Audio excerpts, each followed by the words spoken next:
I'm so glad I took the red pill finally. Welcome back. Welcome back to the Consensual Carnage podcast. We have a very nice and interesting topic for you. We're talking about polyamory. What a wondrous concept. Great concept. Lots to talk about, lots to cover.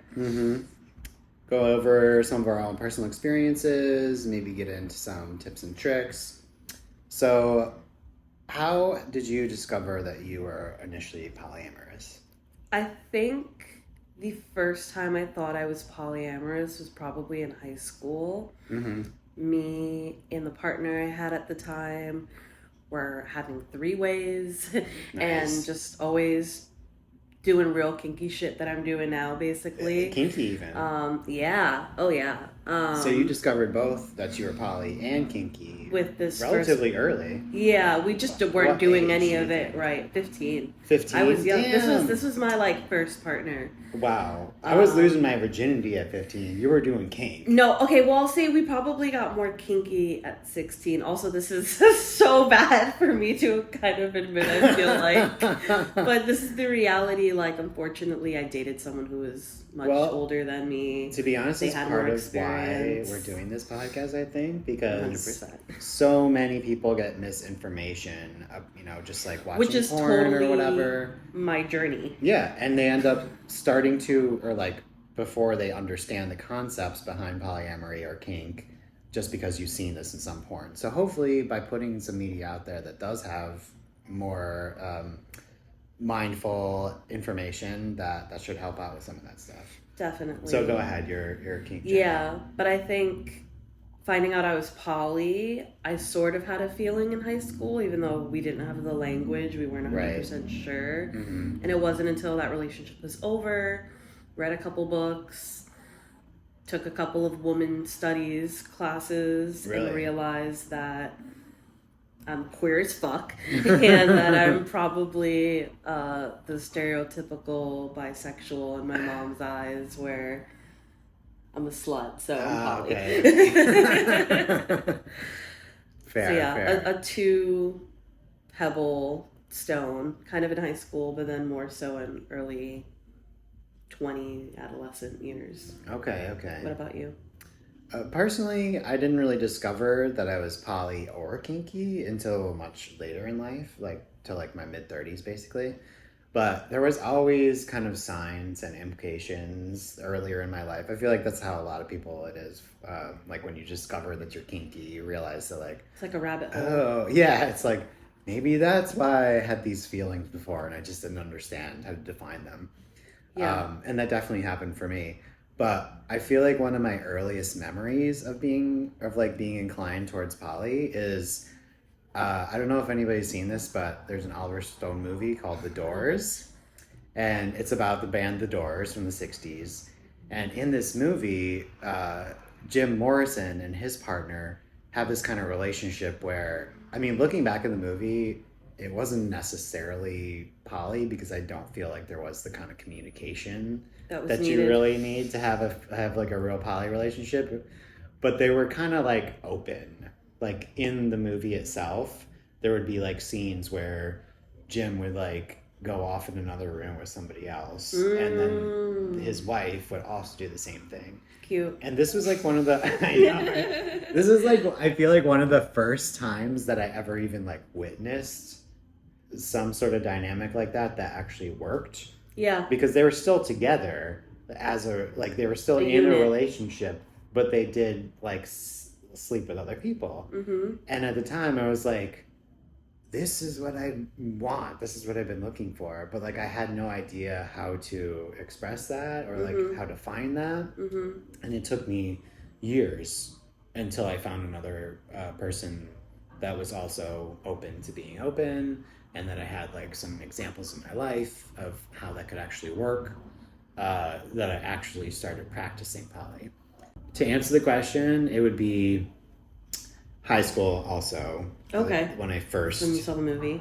Yeah, 14, 15 is when I first understood that I wanted something different than the traditional monogamous relationship that just kind of fed to you by society of what you're supposed to do. Yeah. I was this is different. That's what I want. I just had no idea how to acquire that, or that it was even something that people do. Like I didn't have the language. Like I love that this is kind of a pattern I found also, that a lot of people, they're little seeds that are planted early on, and they're all confused, and they're kind of like, I don't really know what to do with this information that I know and have and feel in my heart. And then life happens and you figure it out, and you're like, this is it. This is the sweet life. I know. Yeah, I'm so glad I took the red pill finally. So yeah, I think that would be my answer. Yeah, definitely not like fully practicing though until later in life, for sure. Yeah, definitely not practicing in a way that I would consider responsible. Responsible might be the word that I'm looking for. Haven't been practicing responsibly up until like the last year or two of my life. So I still feel very new to it, even though I think I've had some literature and life experience now. Yeah. Yeah. I mean, I do feel like there's almost like some weird socially acceptable version of poly that's not poly. It's in being normal single. Society. It's like being single. Being single and dating, and you're kind of not tied to anybody. Yeah, I guess that's it. But you're seeing a bunch of people. But I feel like there are more traditional, maybe monogamous people who only date one person at a time and can't even handle dating a serious, or like a series of people, especially I think since the age of dating apps. Yeah. Everyone feels like their grass is greener on the other side, or there's a better match with the swipe. So sure. I think a lot of more people in their monogamous single dating lives are kind of doing what we're doing. But with the intention of just being with one person eventually. Fair. That's where we it's separate. all a spectrum, I suppose. For sure. So there's things in between. Yeah, I mean, I think I've even found within the poly sphere, perfect example, I literally went to a field social mixer yesterday. Yeah. That was queer focused. And let me tell you, there were a couple people in there that I know are not queer because I went on a date with them and they were just not that person. So it was very interesting to see them there.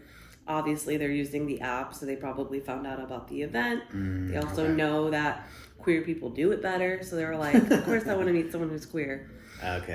But I saw some straight people there who also I know kind of like, within having a date with them, I found out that they were only poly or non-monogamous because they were single, but they weren't sure if they found someone, if they could continue that in that relationship, which I think is interesting, finding people who are kind of dating poly people or ethically non-monogamy people, but they're not necessarily like poly themselves. Yeah, that's so frustrating to find. I know, right? It's like, well, I don't want to like you now because you're looking for something that I'm not really looking for. This is something that I find true on the dating apps for sure. Which is why I stopped going on them.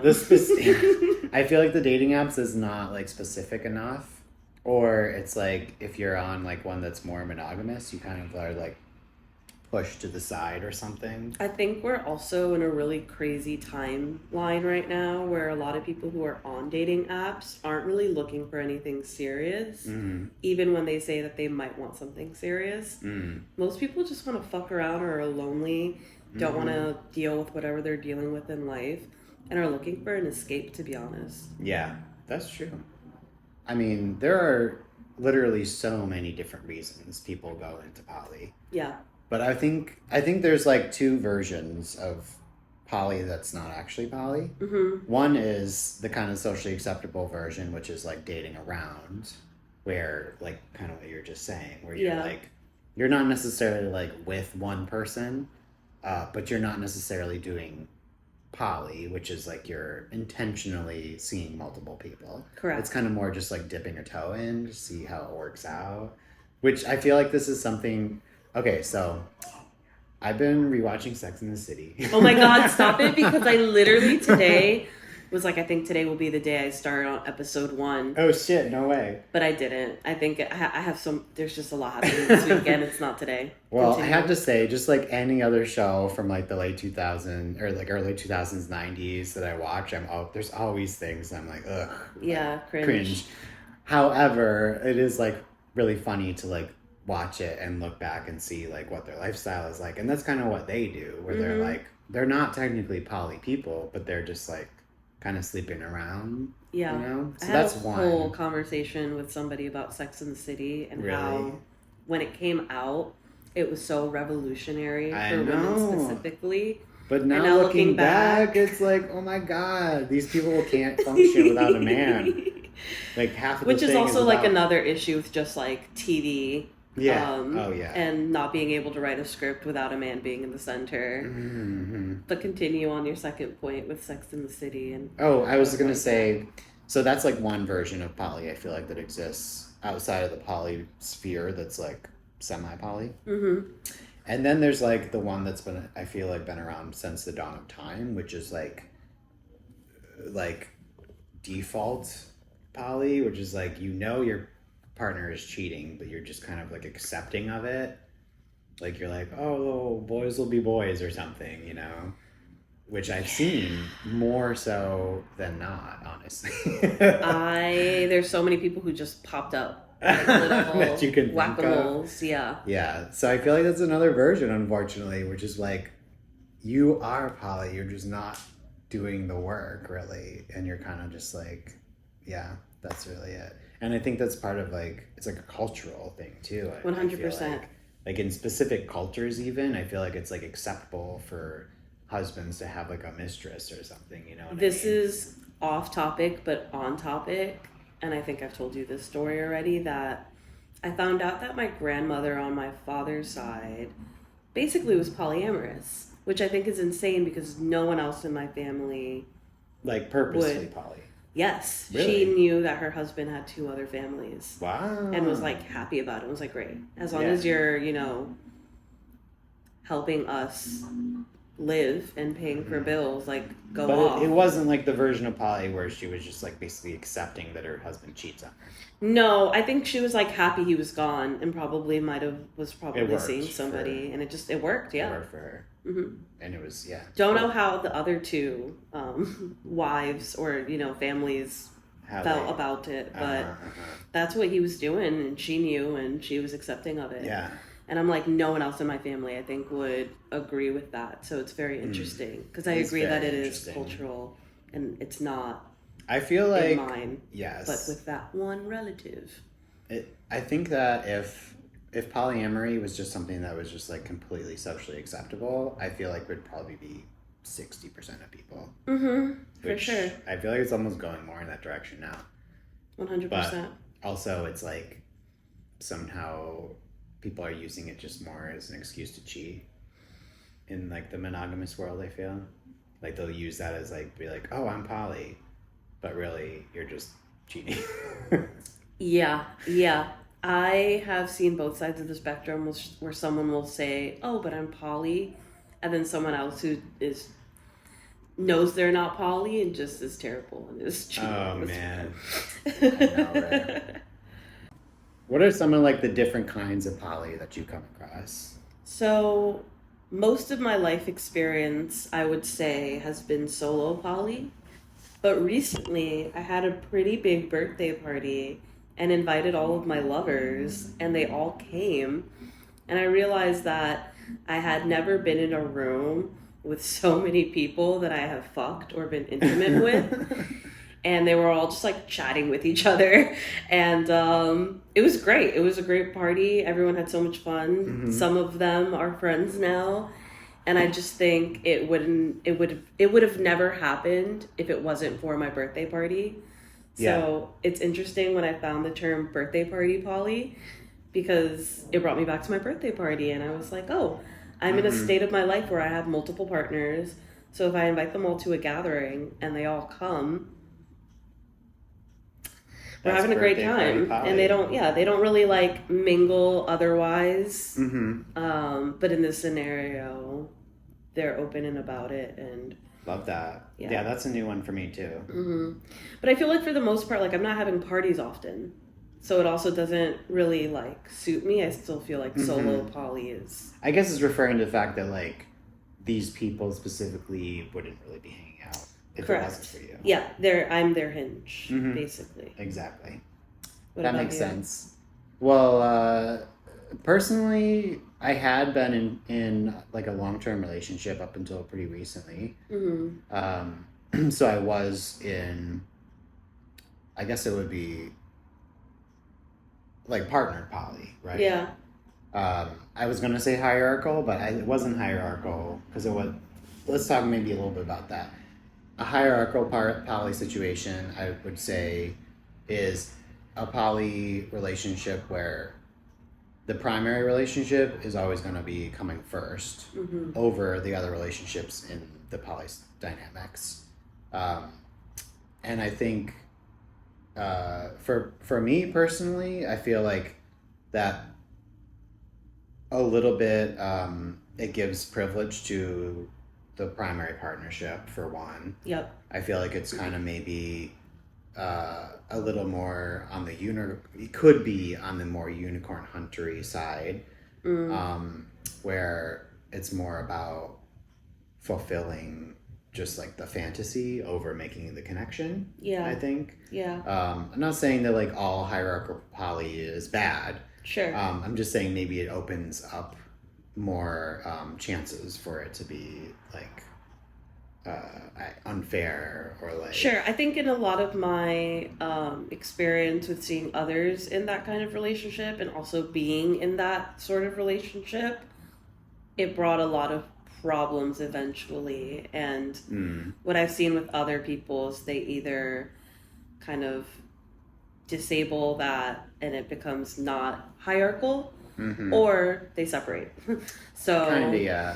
I feel like it's at the end of the day, no one wants to feel seconded to anybody else, right? Yeah. Especially if like over time it's natural for emotions to grow, and the more emotions grow, the more you're gonna want to like spend time with this person or whatever. Yeah. And if there's like an automatic rule that you're not allowed to do that, I feel like a lot of people that would work for.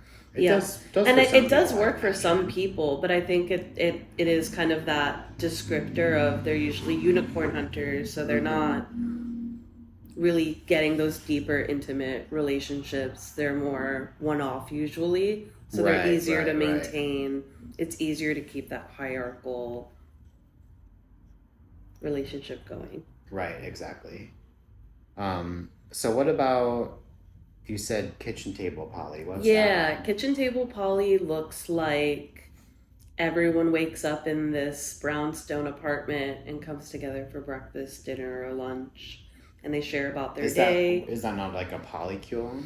It is kind of like a polycule, but there are some polycules where they don't mingle like that. They don't share a space. Yeah, they don't share space, or they don't really hang out with each other, or they don't live together. It's not like... So they're specifically living together. That's almost like a commune. Yeah, it is. So what makes it not a commune is maybe not everyone is living there, and it's more so an open invite always, kind of. I don't know if I want to use open invite, but like that's the vibe, even though it doesn't have to be that specific.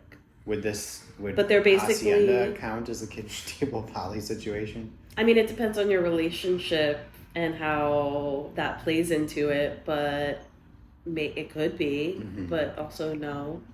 Like if you're all living there and sharing, but they would all have intimate. But they would all also have to be intimately connected with each other. But I mean, through the because not everyone who lives there is poly, are they? I mean, guess not. A lot of them are just sex positive, and I feel like not a lot of them even come to the party sometimes. But now we're on a whole nother topic. Yeah, this is completely off topic. But I would say kitchen table poly, it's more friendly versus something more like, I don't know, what's the opposite of kitchen table poly? I just feel like it's when you're only getting together at gatherings or parties. You're not really mingling. It's like the metamors really are only talking if they're in the same room. I feel that's... Sometimes. versus kitchen table poly, they could have more of a back and forth. And so then what would you classify like a regular, I feel like a regular polyamorous scenario, the metamors are not actually talking or hanging out that often. Am I wrong? No.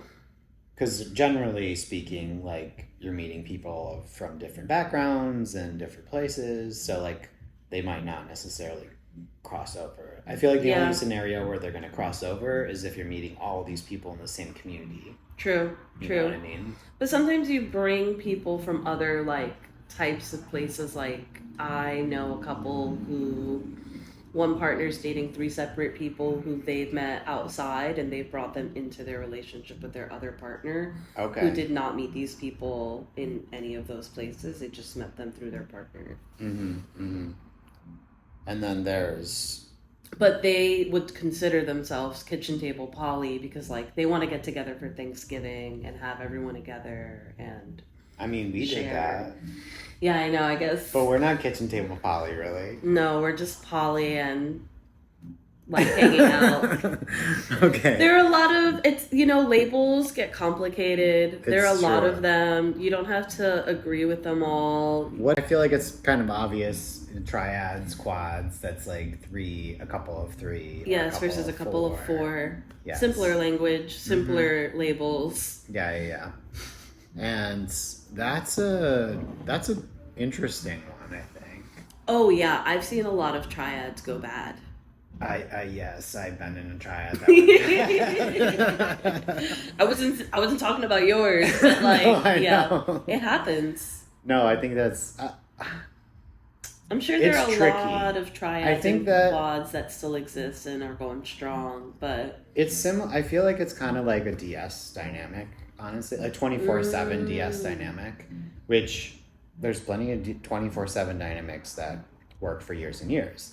But I feel like the majority of the DS dynamics that are 24/7, there's like a expiration date at some point, because the nature of being in a 24/7 dynamic is that you will have to experience this person's goods and bads, and over time that kind of degrades the like validity of the dynamic. Does that make sense? It does. I get why you're making the connection now. At first I was like, where's this going? And then I was like, okay, I can see where it's going. I feel like this happens with triads as well. More often, so. Yeah, maybe, because when you're doing it this way, it's kind of like initially there's this like, this is my own personal experience, also witnessing other people, but initially there's like this like what's the word, like novelty factor, right? So yes. Like it just feels really awesome to like everything's experience that, shiny. because it's like, it's great to like, it feels great to have one person in your corner, right? So having 2 people in your corner or 3 people in your corner is even more so like fulfilling. Yeah. But what happens, I think, is that a lot of times there's going to be like a power struggle maybe in like who or what is like. Honestly, I think this is also this almost like the personal experience aspect is almost a test of time as well, because what I've noticed, it's in a lot of people who have been doing this for maybe less than 20 years, who are kind of having these experiences where there are these power dynamic struggles in the triads or quads. And Yeah. I think with time, therapy, you realize that like it's a lot of communication and work to have it. It's so much work. No, I know. Otherwise, it can crumble very quickly. And I see people on the internet, so I don't know if it's real, actually. I was gonna say that the only ones I see that like are doing okay or well are on the internet, and I don't actually know those people.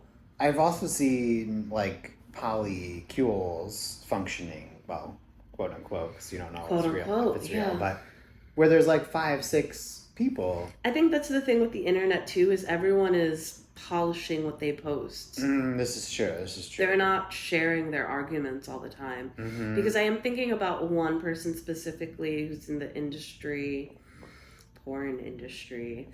And they're in a polycule, and they made like a Christmas video talking about like how they celebrate Christmas because they have a kid, but they're also poly, and the dynamics and how that plays into Christmas. And yeah, that's crazy. how they ended up having 3 Christmases to accommodate all the people, and they're a little honest, or they're more honest than other people I follow about hardships in poly, which I appreciate.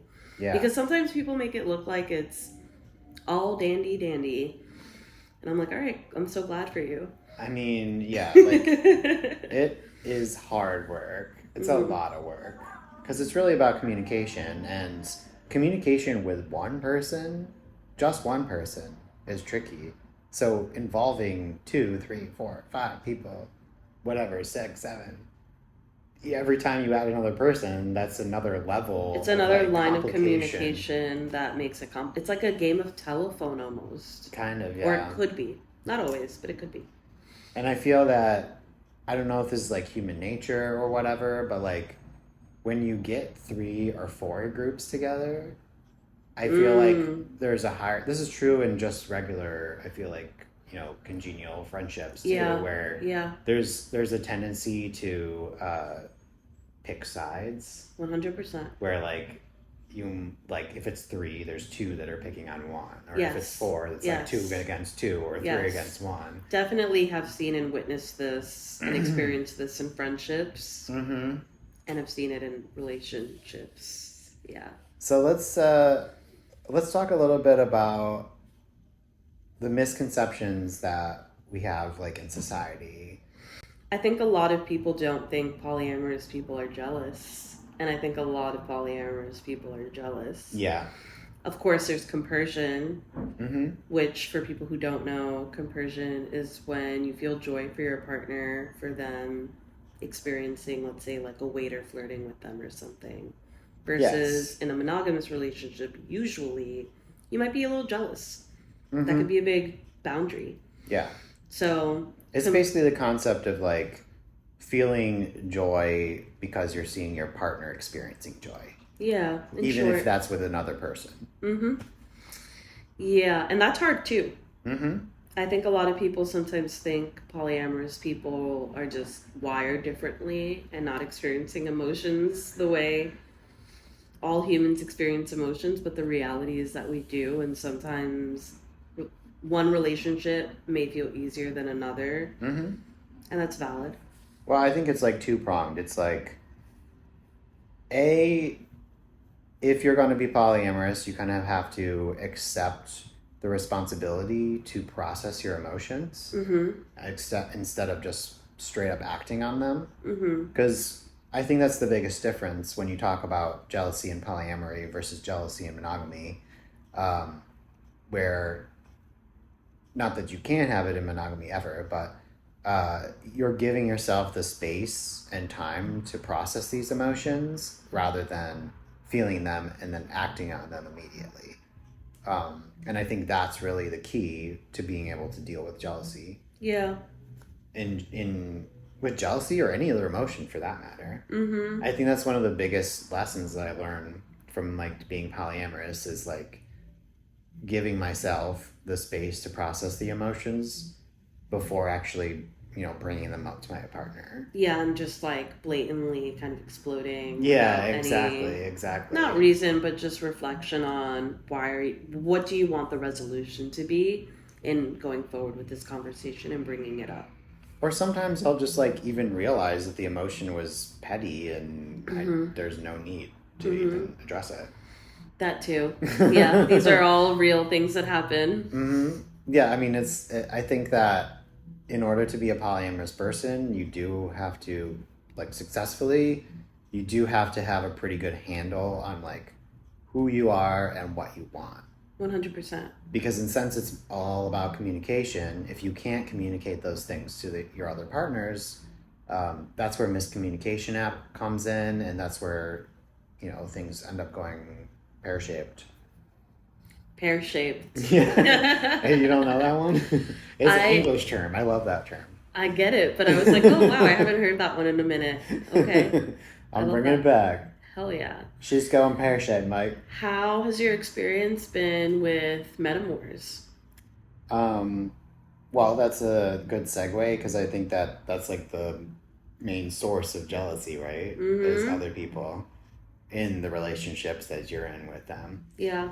I think this is an interesting one because we talk about jealousy as something that people deal with in polyamory. Yeah. But there's another thing that I experienced that I didn't really realize was a thing until I experienced it, which is not being jealous, more like just being icked.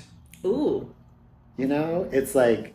I do know, actually. It's like, yeah, I wouldn't say I was feeling jealous. It gave me more of an ick. Yes. Yeah. It's almost like having a metamor that you feel is not a good fit for your partner, or in some way they deserve better than this person, or this person exhibits some sort of behaviors that you disagree with, that you kind of have to just I have a friend ignore because if you're doing this polyamory correctly, you're not telling people who they can and cannot see. So therefore, you kind of have to just deal with those feelings, So that's like another thing that you have to deal with when you're talking about metamors, which I feel like people don't actually talk about. Yeah, probably because it's hard and they don't want to. Yeah, it is really hard. It's hard because it almost goes against the polyamorous spirit. Yes. Which is to be accepting, let people do what you want to do and let everybody else do what they want to do. The reality is you're allowed to not like somebody or think that they're not a good fit for someone that you care for. Yeah, it's true. Or everyone also has their own perspective, so it's totally possible that you could be seeing something in a light where your partner who's experiencing this person differently isn't experiencing or seeing. Yeah. Because they have their own perspective. So... But in a friend scenario, it's kind of like, bro, you can do better. But in like a poly scenario, it's kind of like it's, if you're doing that, you're telling somebody basically that this person they can't see and this person they can. Yeah, or their judgment in this person is wrong. Right. Yeah. And that's something that's tricky. It kind of goes against the spirit of the polyamorous lifestyle. It does. If you were in that situation again, how do you think you would deal with it differently than it sounds like the first time you dealt with it? I mean, I feel like the thing about it also is that it's a really case-by-case scenario.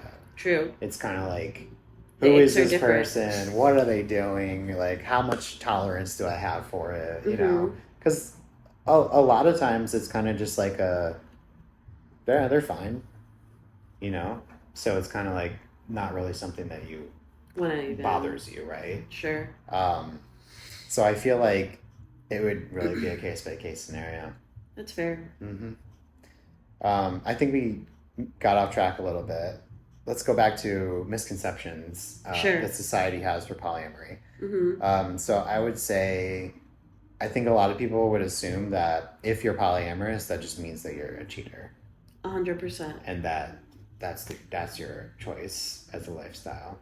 But unfortunately, what they're not seeing is all of the communication that is going on.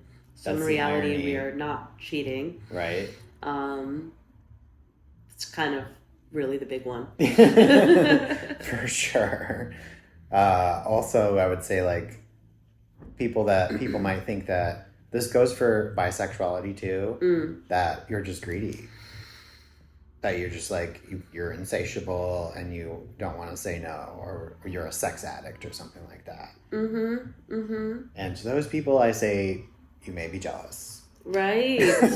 Right. It's like, why is that where your mind goes?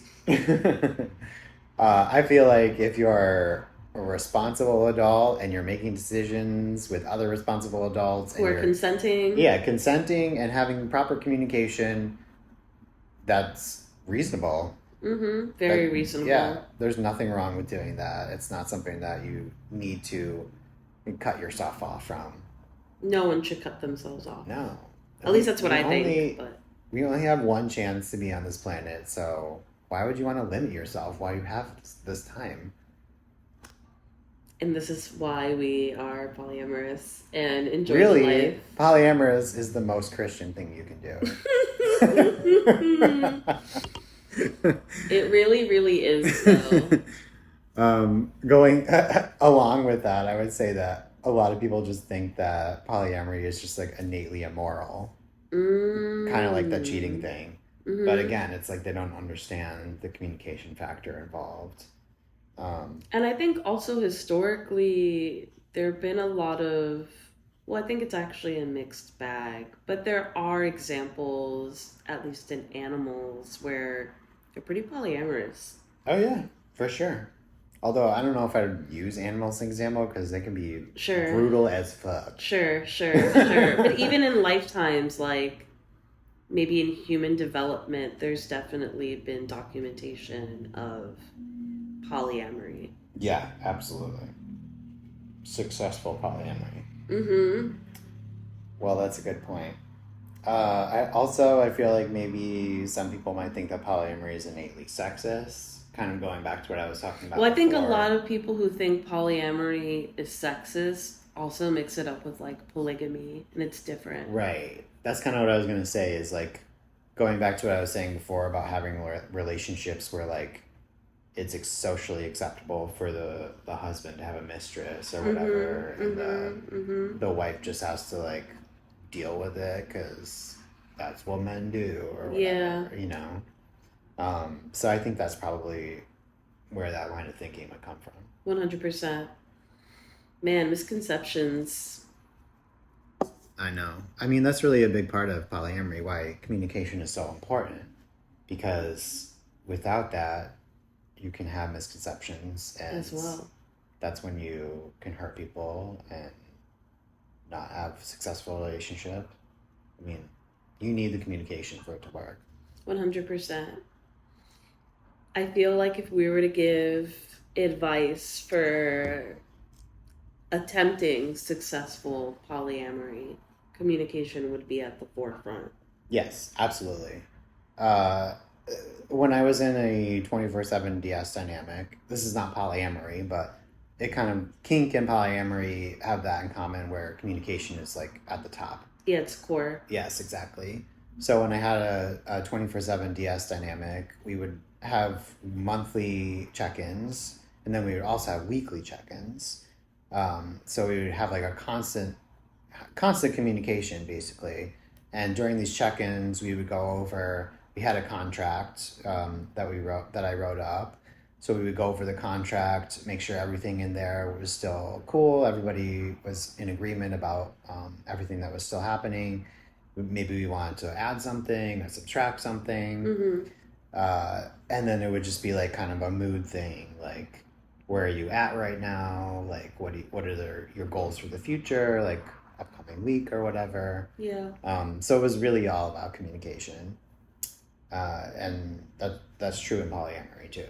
Yeah, I know so many people in relationships that are polyamorous where they also have monthly, weekly check-ins. Mm-hmm, mm-hmm. Yeah, I think that's like... Especially if you both are seeing multiple separate people. It's just nice to check in. For sure. That's the core. It's also like, as human beings, we're very complex creatures. And our emotions and our mental state is just a constantly changing thing. Mm-hmm. So having those check-ins ensures that you're going to be on top of those things. And that you're not going to unknowingly trigger somebody, or there's some sort of their preferences change over time, so that you're staying updated with that kind of stuff. Yeah, I feel like a 1B or 1A would almost be boundaries, because you need to communicate those as well, and they're communication ever-changing. And boundaries. Mm-hmm. These are the tops for successful poly relationships. Yeah, going to therapy. That's always helpful. That's helpful for everything in life. It's helpful for everything in life, but I think especially in polyamory, you're going to tackle a lot of topics that affect how you're actually communicating or someone else may be communicating. Yep. So just getting that knowledge and also just being able to talk to somebody that isn't in your inner circle is important and great. Yeah, definitely. Like having an outside perspective. Yes. Somebody who's not like directly involved in your life, so that you can be blatantly honest. You know, the top would be communication, boundaries, and I had a third one, which was. Oh, right. Yes, that's what we were talking about. Okay, so. Love to view it in real time.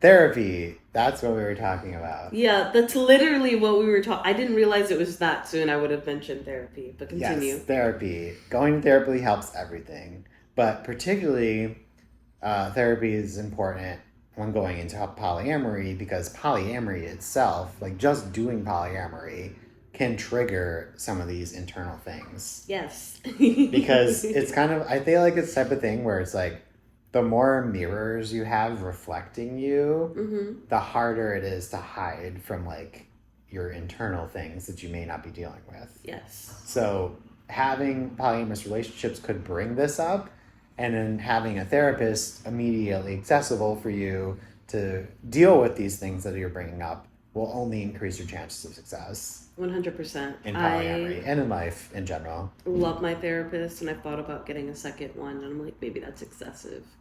Yeah. But it also would be for a completely different type of therapy, so I think I would make it. I would also like to say, though, on the same note, that polyamory, I've noticed, can actually be like a cover to your dealing with your issues as well. It's kind of like having a codependent relationship. So in like a codependent relationship, you're basically excusing certain behaviors both in yourself and in your partner because you feel like you need this person for some specific reason. And in polyamory, you can take your relationship and use that as kind of like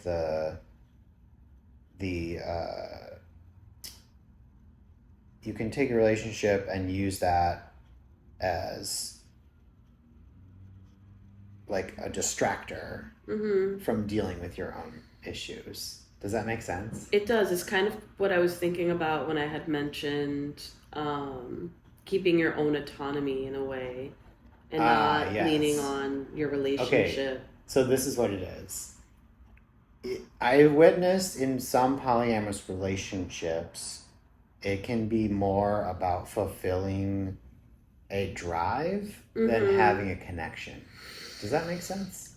1,000% it does. Okay. Yeah. This is kind of the point of what I was trying to I 110% totally experienced something where I feel like I had met someone who claimed that they were polyamorous, whatever. And I feel like their relationship that they started with me was more so because they wanted all the things that come with that while also being polyamorous, while not actually being, but using it as a cover. I don't know. There are many facets to this, and that's just one of them. And you bringing that up reminded me of that experience. But I've seen it happen other ways where people just are a little more codependent and they almost fall into these societal norms for monogamous relationships while still trying to be polyamorous, but it isn't working. And relationships in general are hard, but it is fascinating. Because there's just so many different versions of polyamory. And so many different motivations for doing polyamory. But I guess it's like anything else, right? It can be beautiful if you're in sync with it, or it can just be like a mess if it's like you're using it for like a distraction, motives, a distraction, or just like basically fulfilling like a fix kind of thing, you know? Yeah. Yeah, we're getting deep today. Listen, there are a lot of people out there having a lot of different kinds of relationships. Yes. And And witnessing them, experiencing them, it's a roller coaster. It's life. Absolutely. This is life, baby. Well, hopefully by talking about them and maybe going more into detail about each of these different individual types of polyamory and the things that you can come across in polyamory will help educate people and, you know, avoid some of the pitfalls that you can get into. Totally. I think a lot of people will be able to listen and relate and maybe learn something new and maybe also be like, didn't experience that, but tell me more. Mm-hmm.